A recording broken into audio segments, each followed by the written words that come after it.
प्रिय दर्शकों नमस्कार। आज के इस कार्यक्रम में लेकर उपस्थित हूँ चंद्र के भाव फल को लेकर।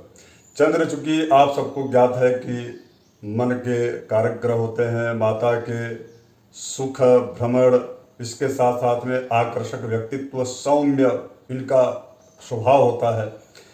चंद्र यदि वास्तविकता तो यह है कि एक ऐसा ग्रह है कि अगर यदि इनकी अनुपस्थिति रहे तो किसी भी प्रकार के कार्य की सिद्धि प्राप्त नहीं होगी। इसलिए चंद्र काल पुरुष के चक्र में ग्रहों की स्थिति कही जाए उसमें सबसे अत्यधिक इनका योगदान किसी भी कार्य की सिद्धि में होता है। तो चंद्र को समझना बहुत आवश्यक हो जाता है। चंद्र आपकी यदि जन्म कुंडली में अत्यंत शुभप्रद हैं तो हर कार्य में, मैं पुनः कह रहा हूँ कि सभी कार्यों में चंद्र आपको जो है सफल बनाएंगे।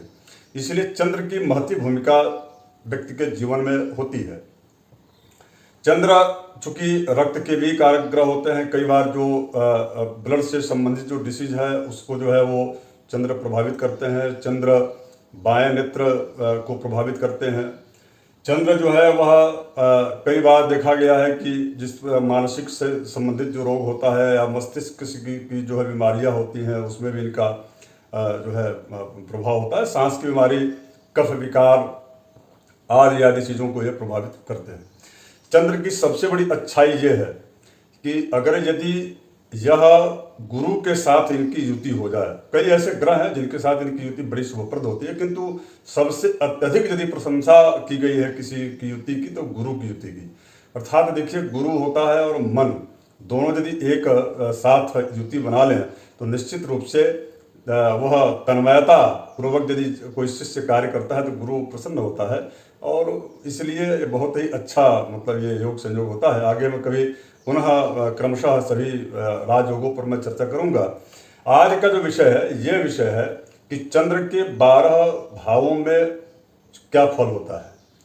तो देखिए, चंद्र चूंकि आप देख रहे होंगे कि मैं एक यहाँ पर चार्ट आपके समक्ष प्रस्तुत किया हूँ। सबसे पहला इसको मैं 3 पार्ट में आपको समझना पड़ेगा। चंद्र जो है वह कब शुभ होते हैं और कब अशुभ होते हैं, इस विषय पर हमने पूर्व के शुभत्व और पापत्व के कार्यक्रम में बता चुका हूं मैं। आप उस कार्यक्रम को जरूर देखिएगा ताकि आपको इस कार्यक्रम को समझने में ज़्यादा आपको परेशानी नहीं होगी। तो सबसे प्रथम चीज़ तो ये है कि ये 12 भाव हैं और अलग अलग भावों का हमने नाम लिखा है। जैसे तन भाव है, धन भाव है, सहज है, सुख है, पुत्र है, छठे से जो है शत्रु का, सप्तम से पति पत्नी का, 7वें से 8वें से आयु का, भाग्य 9वें और कर्म आप सबको ज्ञात है, 10वें स्थान से कैरियर, कार्य क्षेत्र का स्वरूप, इसके बाद जो है आय भाव, व्यय। तो इस प्रकार के 12 भावों में सूर्य का हमने इसके पूर्व के कार्यक्रम में बताया कि क्या फल होगा। अब इस कार्यक्रम में बताने वाले हैं कि चंद्र जो है क्या फल देंगे यदि आपके इन कुंडली में इन भावों में यदि चंद्र स्थित है तो। अब इसके बाद पहला पार्ट ये हो गया कि आप समझ गए होंगे कि चंद्र का हम क्यों लेकर उपस्थित हैं, चंद्र का स्वभाव क्या है, चंद्र का कार्य क्या है, चंद्र की उपयोगिता क्या है आपके जीवन में।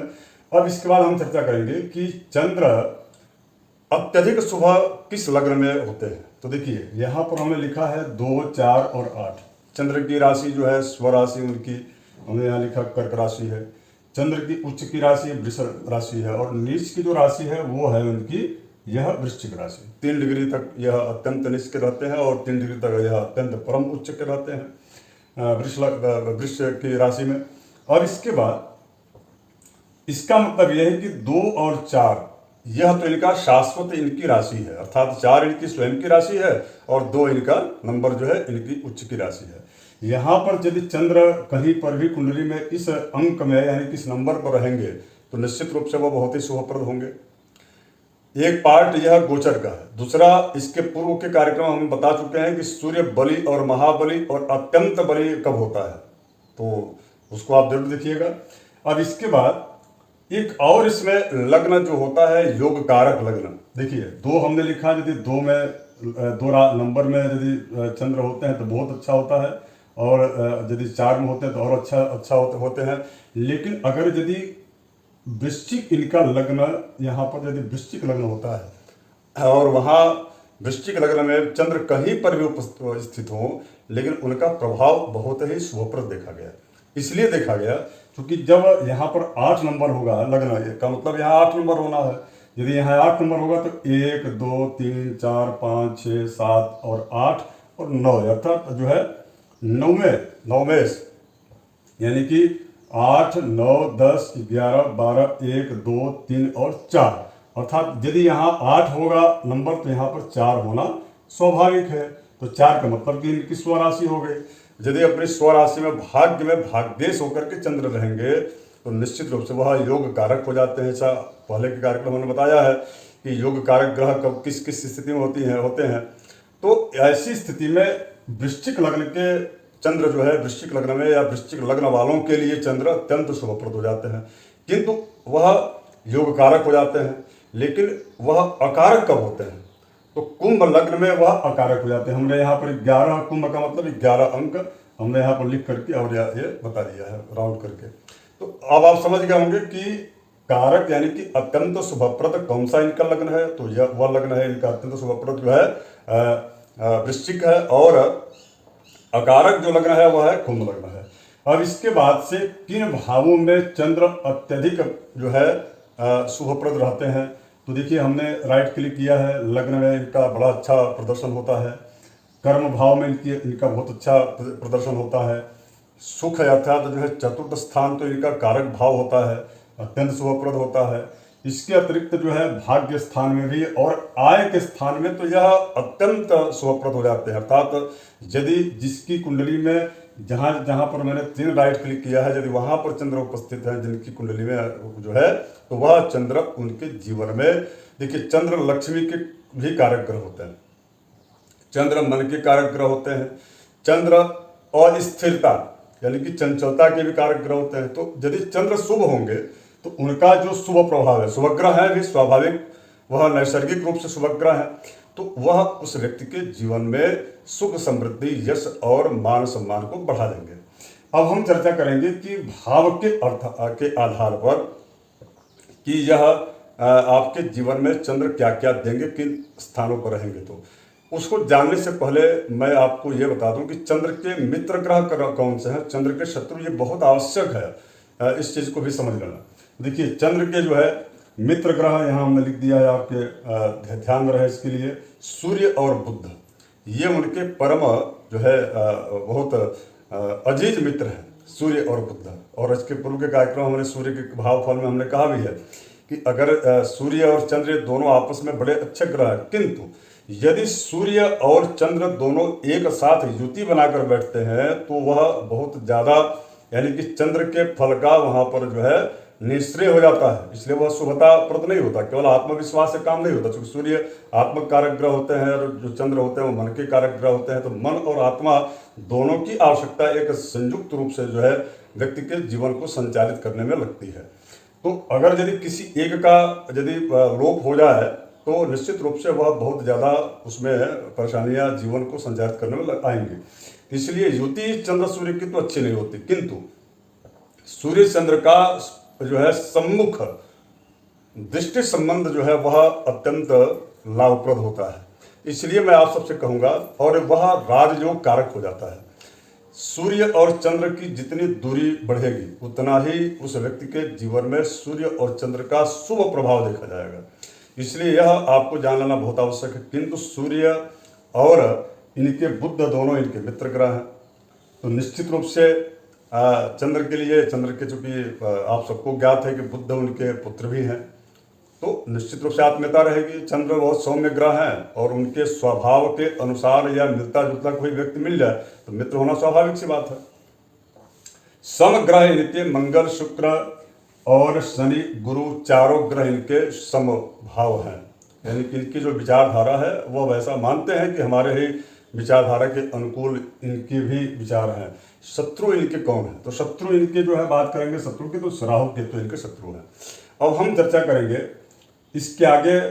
एक और मैं आपको बता दूं कि आपकी जन्म कुंडली में यदि चंद्र यदि कहीं अच्छा प्रदर्शन नहीं कर रहा है, जीवन आपका उससे कुप्रभावित है, दुष्प्रभावित हो रहा है, तो उसके लिए उपाय क्या है? तो देखिए ज्योतिष में या हमारे धर्म शास्त्रों में उपाय का मतलब जो अननेसेसरी जो आजकल शॉर्टकट में उपाय किए जा रहे हैं वो नहीं, बल्कि जो शास्त्रोक्त जो दान की जो प्रक्रिया है और मंत्र के जप की जो प्रक्रिया कही गई है मैं उसके बारे में भी यहाँ पर चर्चा करूँगा। अभी हम ये जान लेते हैं कि जन्म कुंडली में लग्न में स्थित चंद्र का क्या फल होगा। तो चंद्र यदि लग्न में होते हैं तो वह उस व्यक्ति को अभिमानी बनाते हैं। यहाँ पर यदि चंद्र है तो वह अभिमानी बनाएंगे, संकोची, आकर्षक व्यक्तित्व और स्थूलकाय। जीवन में उनके एक बार ऐसा समय आता है कि वह उनका शरीर जो है काफ़ी स्थूलकाय हो जाता है और इसके साथ साथ में ऐश्वर्य संपन्न बनाते हैं। लग्न में बहुत अच्छा चंद्र का प्रदर्शन होता है, लक्ष्मी कारक हो जाता है, चंद्र हो जाते हैं, यानी कि उस व्यक्ति के जीवन में व्यवसाय भी यदि वो करता है आदमी तो निश्चित रूप से उनके जीवन में बहुत अच्छा ग्रोथ मिलता है। स्त्री की कुंडली में देखा गया कि ऐसी जो स्त्रियां होती हैं या जो जातक जो स्त्री हैं उनके लग्न में यदि चंद्र है तो वह उनके स्वभाव को इतना अच्छा बना देते हैं और उनकी सारी दृष्टिकोण से उनके लिए बहुत ही लाभप्रद और शुभप्रद हो जाता है। उदार, धनी, विद्वान, यानी कि सब कुछ देते हैं चंद्र लग्न में जब रहते हैं तो। अब इसके पश्चात दूसरे भाव में चूंकि यह धन का भाव होता है, कुटुंब का, वाणी का होता है, तो चंद्र यहाँ निश्चित रूप से तीनों चीज बहुत अच्छा करेंगे। चंद्र यहाँ पर धन भी देंगे और यदि यहाँ चंद्र होंगे तो यहाँ पर वाणी भी ठीक करेंगे और इसके साथ साथ में कई प्रकार की जो और भी उपलब्धियाँ हैं, जैसे मान लीजिए किसी व्यक्ति को यदि साथ दे देते हैं तो वह व्यक्ति बड़ा अच्छा भाग्यशाली हो जाता है, आगे निकल जाता है। इस प्रकार से द्वितीय भाव के भी चंद्र जो है शुभप्रद कहे गए। तीसरे भाव में यानी कि ये सहज का भाव होता है, यदि इस भाव में है तो वह उस व्यक्ति को कफ रोगी बना देते हैं। प्रेमी और भाई बहनों की चिंता तो उनको होती है किंतु भाई बहनों के द्वारा इनकी चिंता नहीं की जाती, ये देखा गया है। तीसरे स्थान में यदि चंद्र होते हैं और ऐसे जो लोग होते हैं वो पारिवारिक कई प्रकार की जो है अलग अलग परेशानियों से, दिक्कतों से उनको आमना सामना उनका होता है। कुल मिलाकर के तृतीय स्थान में यह जो है चंद्र उनके व्यक्तित्व के लिए तो नहीं ठीक होता, लेकिन उनका व्यक्तित्व समाज में एक बड़ी प्रतिष्ठित और विद्वान, धनी और उसके बाद से यश, सम्मान, कीर्ति से वह भरपूर उनका व्यक्तित्व होता है। अब हम चर्चा करेंगे चतुर्थ स्थान, तो इनका कारक स्थान है। यदि चतुर्थ स्थान में यहाँ पर यदि चंद्र है तो वह माता के लिए बड़ा अच्छा होगा, उन धन के लिए, वैभव के लिए। इनके पास बैंक बैलेंस भी अच्छा होता है, अर्थात अस्थायी रूप से इनको धन की प्राप्ति चतुर्थ स्थान में देते हैं। सुख, वाहन, भवन इत्यादि चंद्र जो है सब कुछ इनको प्रदान करते हैं चतुर्थ स्थान में। और सबसे बड़ी बात यह है कि उच्च शिक्षा या शिक्षा में उनको अच्छी उपलब्धि प्राप्त होती है। तो इस प्रकार अब हम बात करेंगे पंचम स्थान का। ये पंचम स्थान का मतलब पंचम भाव पुत्र का, शिक्षा का और इसके साथ साथ में लोकप्रियता का, इन सब चीज़ों को यह पंचम भाव। और यदि इस पंचम भाव में चंद्र होंगे तो निश्चित रूप से उस व्यक्ति के जीवन में शिक्षा में चंद्र, चूंकि देखिए मन से यदि वह व्यक्ति पढ़ाई नहीं करेगा तो निश्चित रूप से उसकी शिक्षा में परेशानी आएंगी, विघ्न बाधा उपस्थित होगा। तो पंचम स्थान के चंद्र जो है शिक्षा के क्षेत्र में इनका बहुत अच्छा प्रदर्शन नहीं हो पाता।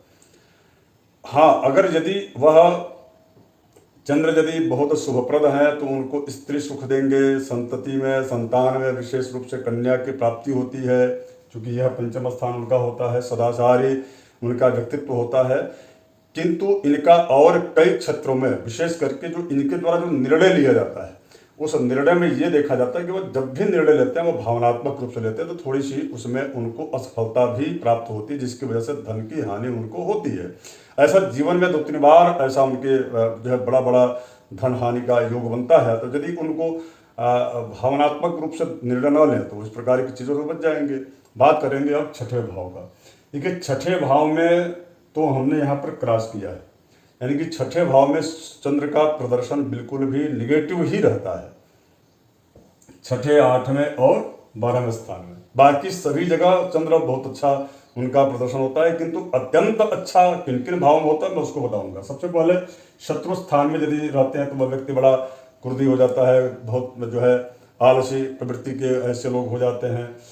उनको पेट से संबंधित जो है कुछ न कुछ दिक्कतें रहती हैं, आसक्त होते हैं, अर्थात उनके अंदर जो है कामाशक्ति का खर्चीला स्वभाव, प्रदर्शन, दिखावा, इन सब चीज़ों में उनका ज़्यादा ध्यान रहता है। कला प्रिय होते हैं ऐसे लोग, कुछ ऐसी बात बोल देंगे जिसकी वजह से जो है उनके आसपास के जो बैठे लोग हैं वो उनके विरुद्ध हो जाएंगे। तो ये उनका स्वभाव होता है जिनकी कुंडली में छठे स्थान में यानी कि छठे भाव में चंद्र बैठे रहते हैं। हालांकि इसका हम उपाय भी बताएंगे।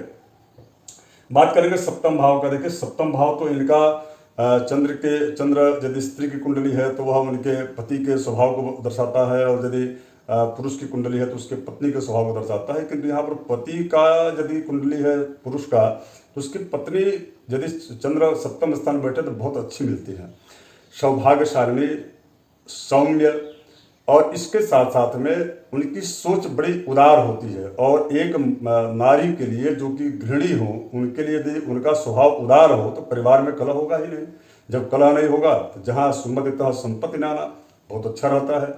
बात करेंगे जो है अष्टम स्थान में चंद्र का। तो देखिए अष्टम स्थान में चंद्र चूंकि विदेश के विदेशाधिपति होते हैं, गुप्त रहस्यों की जहाँ से आयु और इसके पश्चात मृत्यु या मृत्यु तुल्य कष्ट या मृत्यु के कारण को आदि चीज़ों को यहाँ से जाना जाता है। यदि अष्टम स्थान में चंद्र होते हैं तो वह व्यक्ति काम भाव से जागृत रहता है, व्यापार में उसको बहुत ज़्यादा लाभ नहीं मिलता। तो मैं यही कहता हूँ सबको जिनके अष्टम स्थान में यदि चंद्र बैठे हैं तो कि आप जो है नौकरी कर लीजिए, ज़्यादा बेहतर होगा।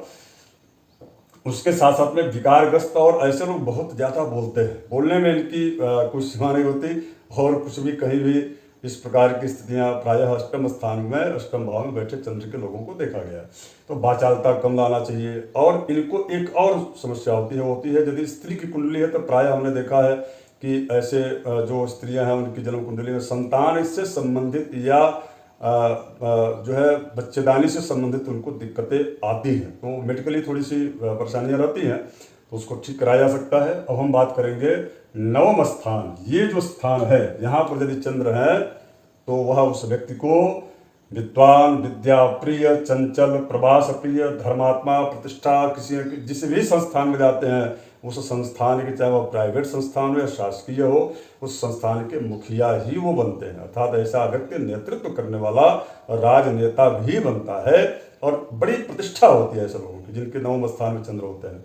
यानी कि यह कुल मिलाकर के भाग्य स्थान के जो चंद्र हैं वो बहुत ही ज़्यादा लाभप्रद होते हैं, बहुत ही सौभाग्यप्रद होते हैं। उसी प्रकार से कर्म स्थान में भी जो है चंद्र का कार्य कुशल, महत्वाकांक्षी, जिस भी कार्य को आप दे दीजिए, ऐसे जिनके यहाँ पर चंद्र जिनके बैठे रहते हैं कि वो लोग जो है कर्म को बहुत अच्छे से करते हैं, बहुत अच्छे से करते हैं, और अपना मान करके और अपने उसमें सारी ताकत झोंक देते हैं। इसकी वजह से इनकी बड़ी प्रशंसा इनके कार्य की होती है, कार्य में सफलता भी प्राप्त होती है।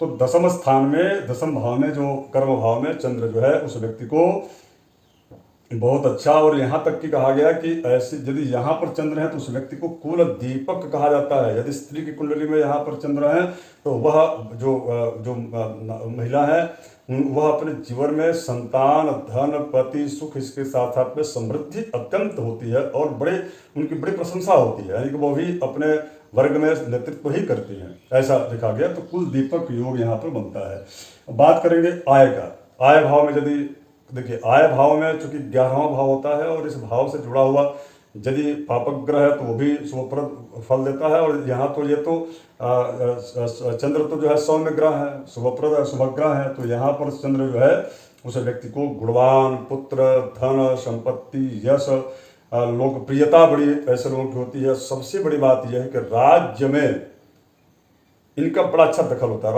राजा से और इनकी बड़ी अच्छी नज़दीकी होती है। इनके राजनीतिक क्षेत्र में भी ये एक उच्च IAS, IPS या IFS इस प्रकार के बड़े उच्च अधिकारी होकर के राज्य शासन को संचालित करने में ये अपना योगदान देते हैं। तो ये 11 स्थान भाव में बैठे चंद्र जो है अत्यंत लाभ। अब हम बात करेंगे 12वें स्थान का। देखिए 12वें स्थान में यदि चंद्र होते हैं तो चिंताशील वह व्यक्ति होता है, एकांत में रहना उसको अच्छा लगता है। ऐसे जो लोग होते हैं प्रायः मैंने देखा है डिमेंशिया इत्यादि डिसीज उनको होते हैं, यानी कि भूलने की आदत जो है, उनकी स्मरण शक्ति तेज नहीं होती है, नेत्र रोगी होते हैं, क्रोधी स्वभाव के होते हैं, अधिक जो है खर्च करने में विश्वास रखते हैं। सबसे बड़ी बात यह है कि यदि पति पत्नी के मध्य इनके वैचारिक मतभेद बने रहते हैं तो इसकी वजह से कलह भी होता है। इसका हम उपाय आपको बताएंगे। देखिए अब इसका हम बात करेंगे कि उपाय इसके लिए क्या किया जाए। तो देखिए हम सबसे पहला चीज़ है, दान जो है ऐसे लोगों को शक्कर, चावल, श्वेत वस्त्र, घी, शंख और दही, इन सब चीज़ों में से किसी न किसी एक चीज़ का सोमवार को जो है प्रातःकाल 9 बजे के पहले दान करना चाहिए। दूसरा, मंत्र का जप करने से ग्रहों की शांति होती है, ग्रह की अशुभता कम होती है। तो मंत्र है ओम सोम सोमाय नमः। इस मंत्र का 11,000 आपको कम से कम 2-3 महीने में एक बार जप कर ही लेना चाहिए। और जब 11,000 पूर्ण हो जाए तो उसका दशांश जो है हवन कर लेना चाहिए। और हवन की सामग्री आप सबको पता है कि क्या है। देखिए, इस हवन की सामग्री में काला तिल, तिलार्ध तंडुला प्रोक्ता, तंडुलार्धम यवास्त था, यवास्त शर्करा प्रोक्ता, आज भाग चतुष्टयम। इस प्रकार की हवन की पूरी विधान होती है और हवन करना चाहिए। अब इसके बाद से एक और इसमें जुड़ जाता है चंद्र में अर्घ्य। चतुर्थी तिथि, जब चतुर्थी तिथि होती है तो उसमें चंद्र को जो है अर्घ्य देना चाहिए, उसी प्रकार से जैसे आप सूर्य को देते हैं। लेकिन सूर्य को दिन में देते हैं और चतुर्थी तिथि में जब चंद्र उदित होते हैं शुक्ल पक्ष की, तो उस समय चंद्रोदय काल में चंद्र को अर्घ्य देने से भी चंद्र की अशुभता कुंडली में खत्म होती है, समाप्त होती है और शुभता बढ़ती है। इस सबको करना चाहिए। आशा करता हूँ आप सबको यह कार्यक्रम बहुत अच्छा लगा होगा। आगे पुनः मंगल के भाव फल को लेकर मैं उपस्थित होऊंगा। यदि आपको कोई प्रश्न करना है तो आप जो है कमेंट करके आप कर सकते हैं। आशा है कि आप सभी हमारे इस कार्यक्रम से जरूर संतुष्ट होंगे। यदि नए दर्शक हैं तो आप इसको लाइक सब्सक्राइब जरूर कर लीजिएगा।